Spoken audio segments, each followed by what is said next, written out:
yours, really. I wore a nice dress shirt for the first time in 2 months. Oh, okay. I'm not sure what the hell that other thing was. So Yeah, that's like a default seashell or something. I don't know what that is. Yeah, you may be better. In this one case, you may be better, Scott. So we are recording. Folks will start to join here in a couple minutes. I'm just going to bounce out and come right back. So just go ahead and get started at the top of the hour, and I'll see you in a minute. Sounds good. So you're not going to come back. You're not going to come back and introduce us. We're going to self-start. Yeah, you can go ahead and self-start once it's top of the hour. We're self-starters. Okay. For sure.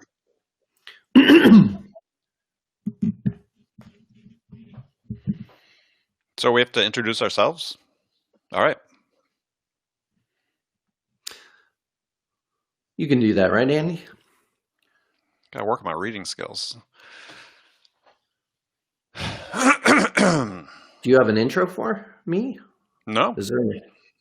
I don't. Howard Brown, founder and CEO of RingDNA. I actually have that written out for you here. I'll Slack it to you.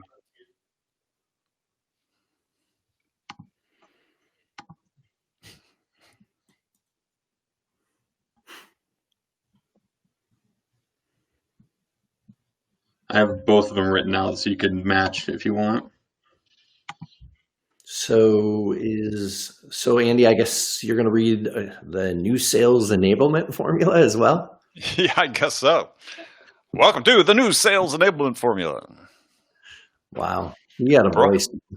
Brought to you by RingDNA. So Scott, you're slacking those? Just like the Google Doc that has both of them. Not that you need your own, but they're both there. Actually, mine's not on it. I just looked at it. Oh, there it is. There it is. Yeah. Below the fold. Okay. Mm-hmm. So I have to read my own introduction? I could read them if you want. But... Why don't you read the introductions, Scott?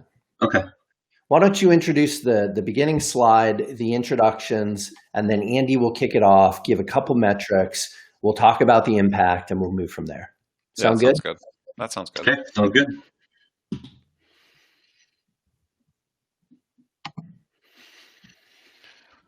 Not that I mind talking about myself in the third party, but... I think about you and rappers, and you're all in that same group. You've got sort of a... I was thinking about that the other night. Remember H. Rap Brown? No. I'm not that happening. Okay. That was years ago. He was like a Black Panther. No. Okay. Timely. So we're on mute still, right? Yeah, we got another... Let Scott unmute us since he's going to do the intro. You guys are unmuted. New people are coming in right now. So, okay. So everybody who's joining right now, we will begin formally in just about a minute.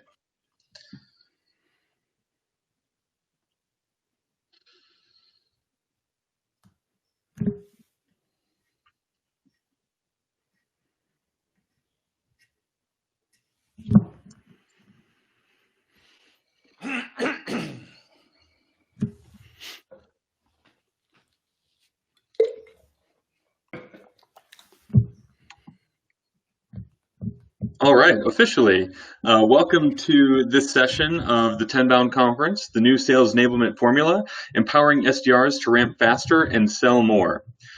Today's speakers are Howard Brown and Andy Paul.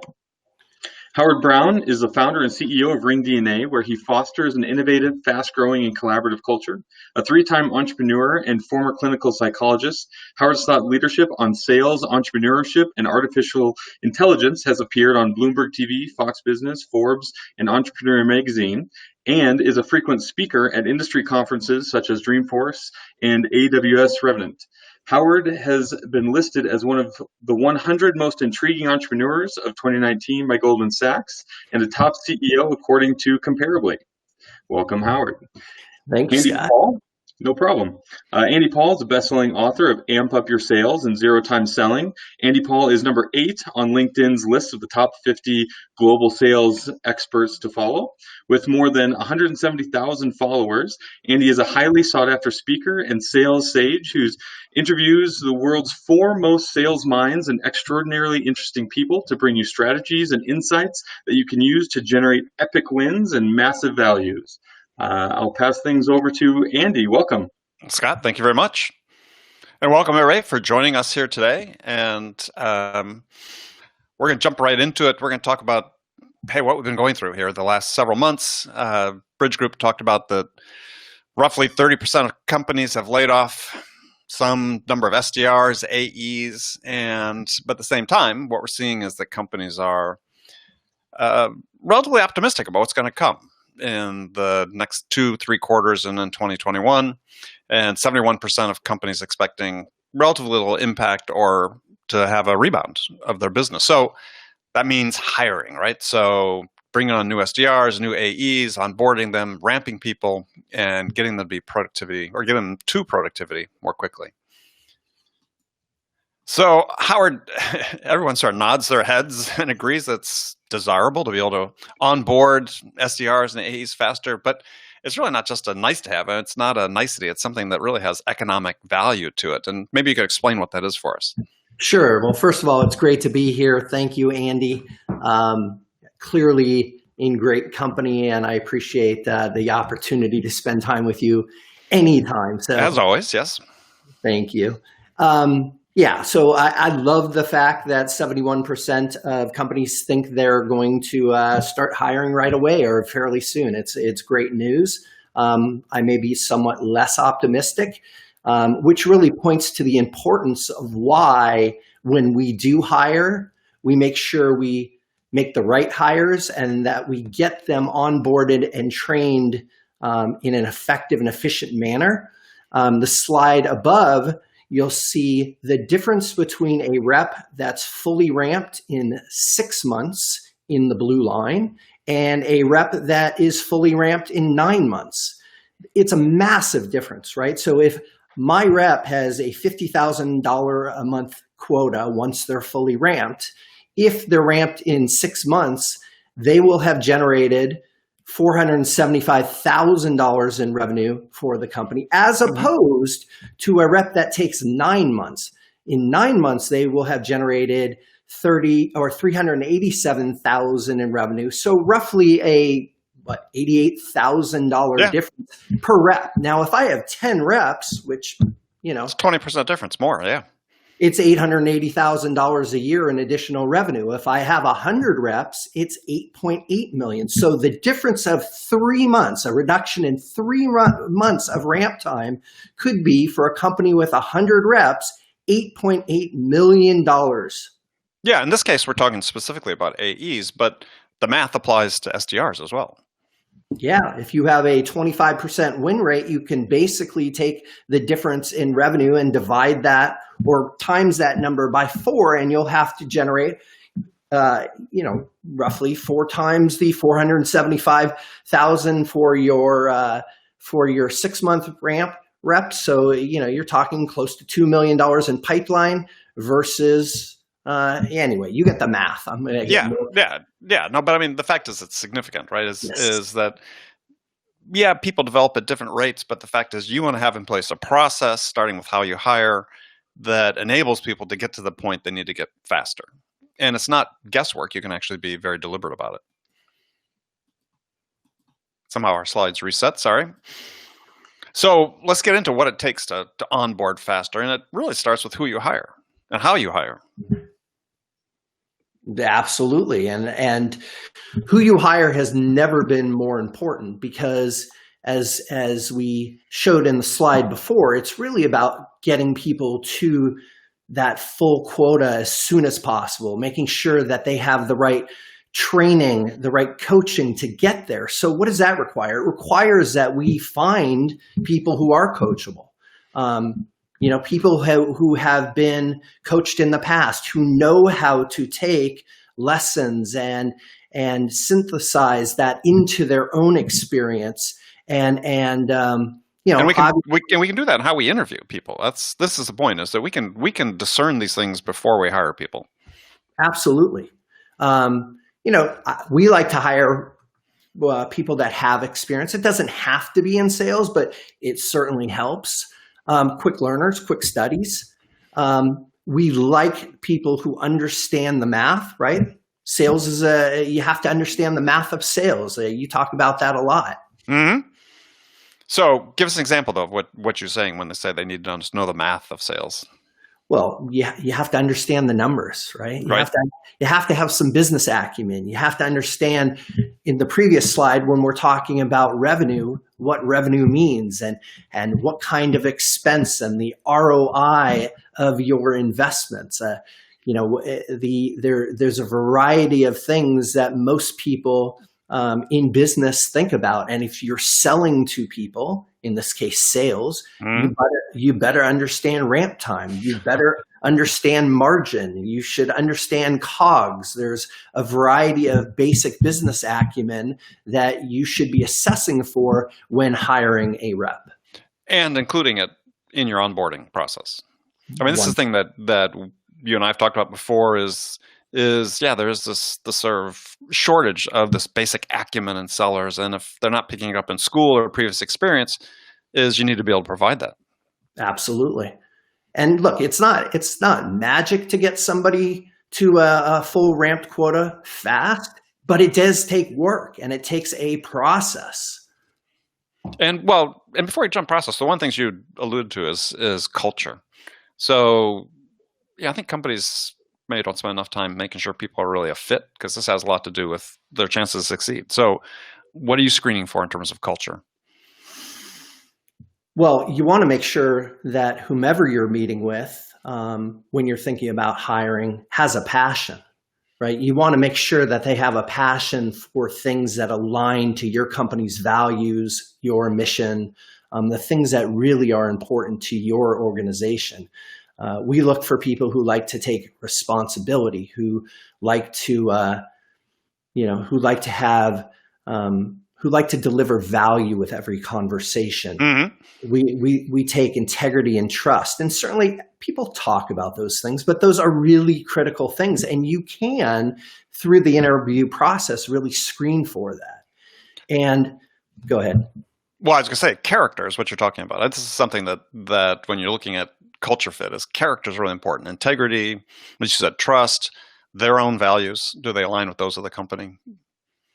Yeah, I mean, in my 8th graders class, they have a sign at the front of every classroom that says "Character counts." Yeah, doesn't it? That's okay. So let's talk a little bit about then the next thing that I think is really important in terms of onboarding is making sure your managers or your coaches are enabled to make this happen.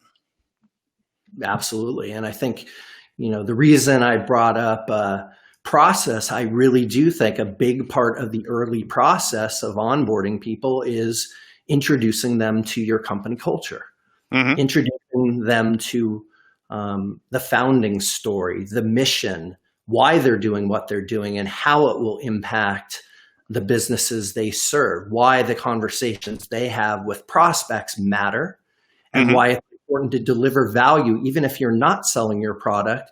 Be valuable, be an asset to those you spend time with.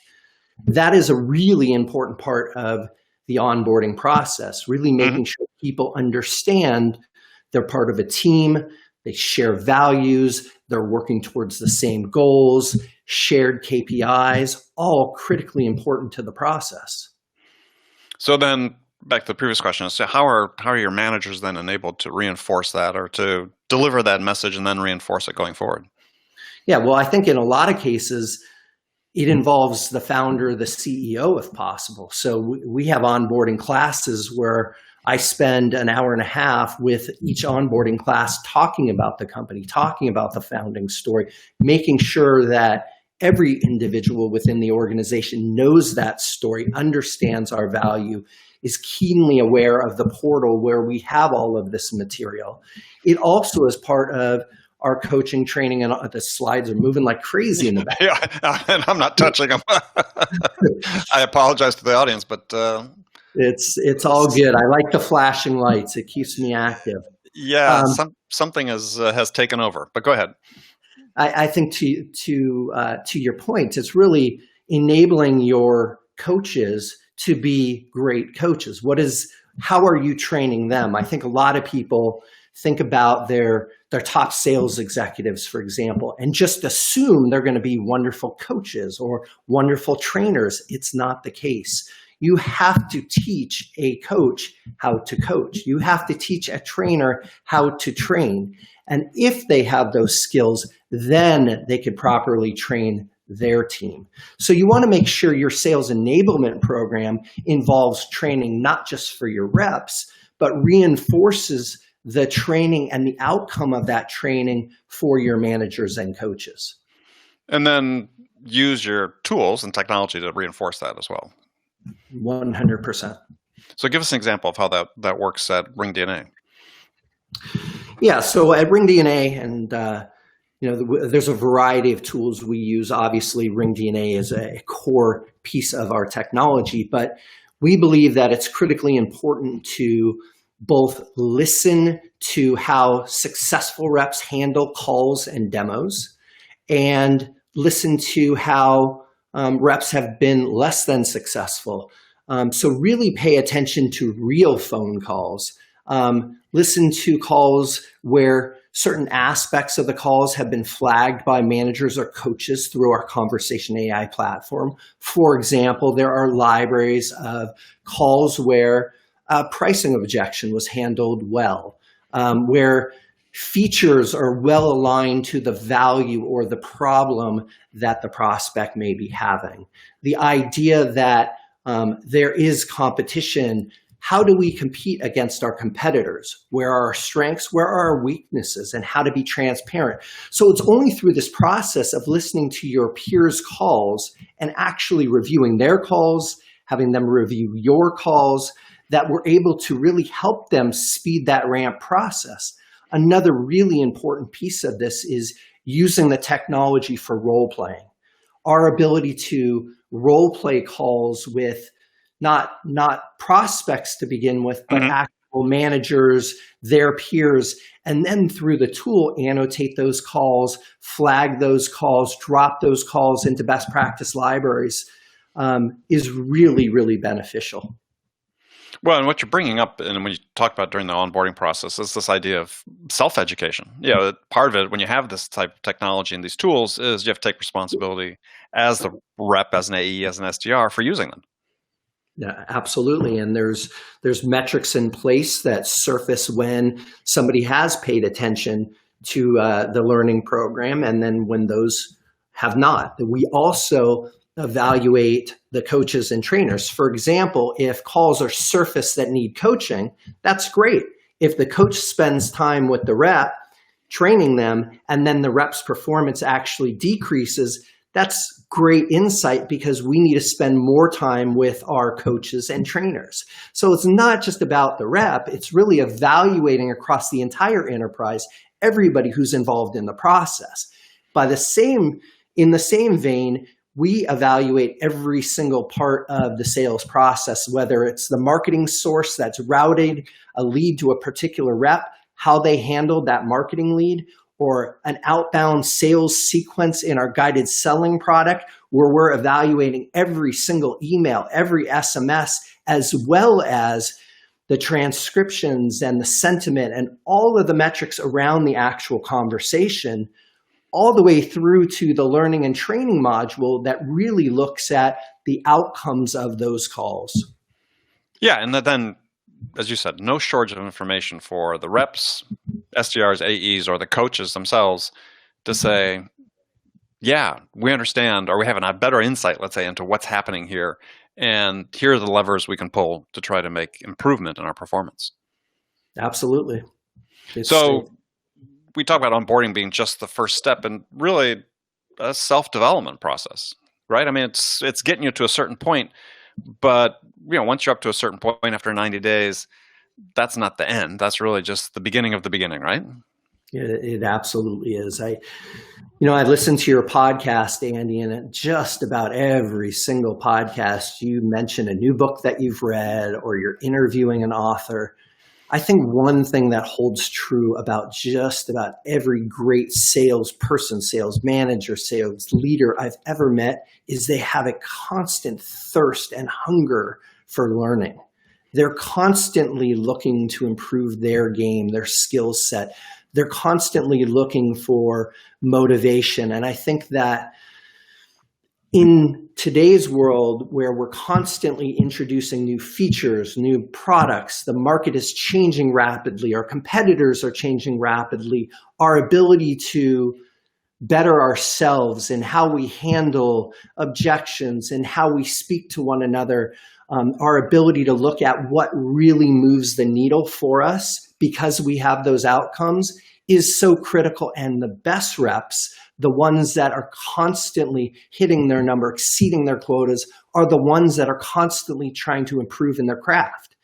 You take those reps and you use them as a model. I want to learn from people who are absolutely winning, and I focus on those people. I surface the learning. That's why I listen to your podcast. That's why I'm constantly reading books. Right. It's really important. It's why people are on this webinar today.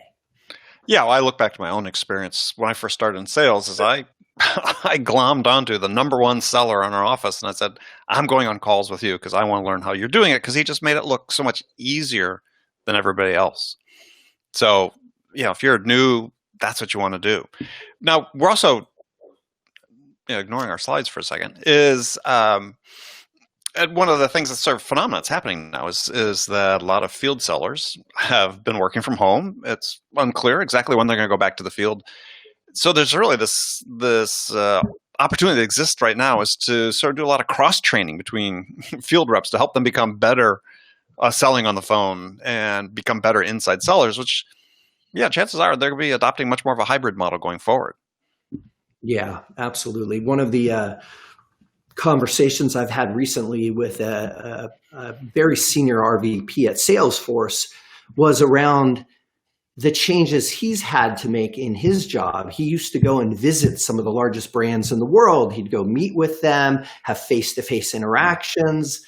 All of that has changed. And so he's been sitting in on a lot of trainings of new inside sales reps. Not only is he learning skills that he didn't necessarily have, like how to build rapport on Zoom or how to communicate the value prop when you're not in front of a whiteboard or have a slide in front of you.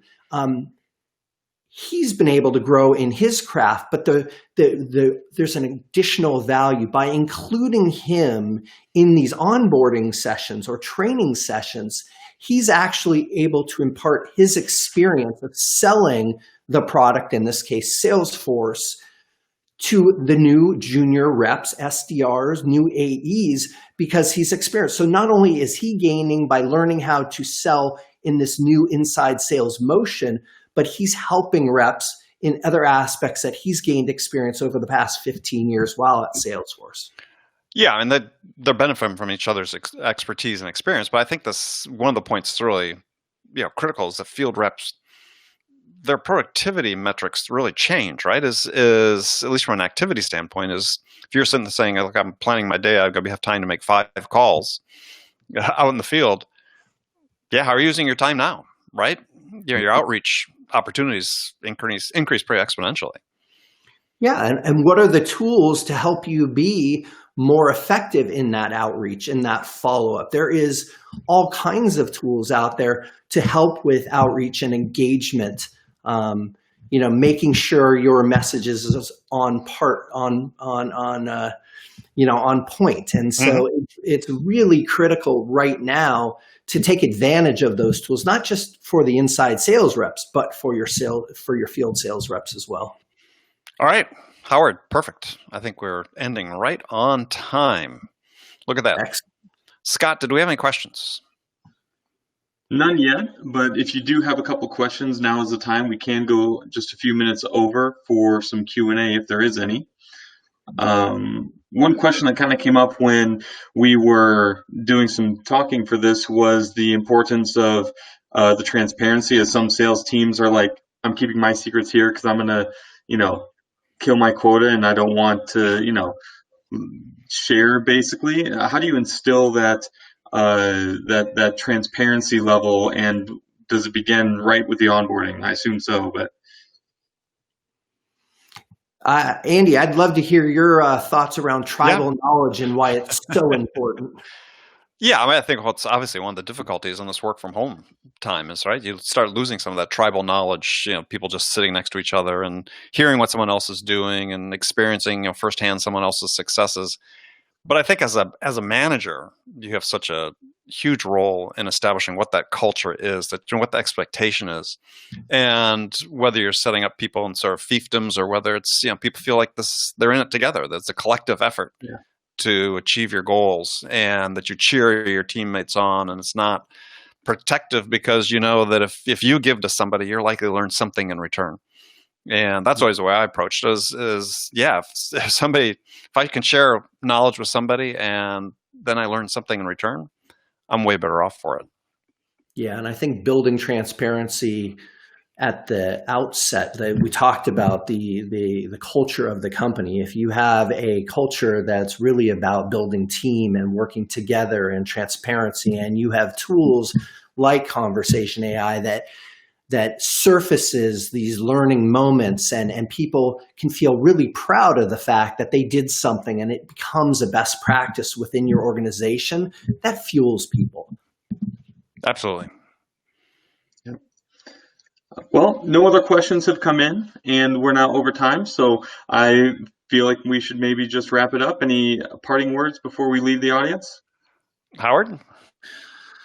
Stay safe, stay healthy. Exactly. I know we all are looking forward to getting back to work and in person, and thank you for your time. All right. Thank you. Thank you to both of you. Have a great day, everyone.